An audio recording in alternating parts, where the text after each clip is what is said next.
పోతారు, plus respect ఇస్తారు.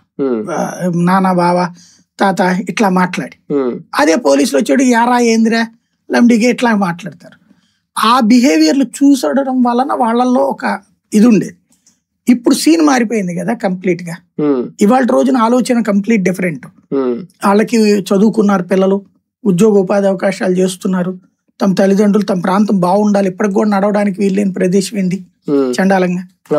ఆ రోడ్లు గీడ్లు ఇప్పుడు వేస్తున్నారు, వీళ్ళు ఉంటే చెడగొడతారు.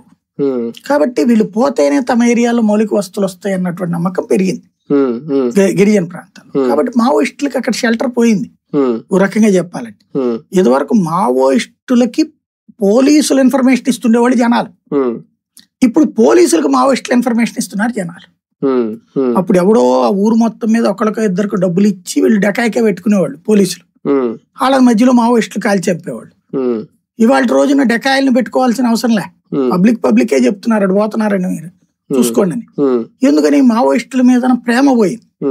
మావోయిస్టులు చేసింది ఏంటంటే ఒక అనైతిక పని, మైనింగ్, డ్రగ్స్, గంజాయి. ఈ రెండు తమ కళ్ళెదురుగుండానే గిరిజన ప్రాంతాలు పెరుగుతుంటే అది వాళ్ళకి గిరిజనులకు ఉపాధి అవకాశాలు లభిస్తుంటే మనం ఆపడం ఎందుకులే అన్నట్టు వదిలేశారు.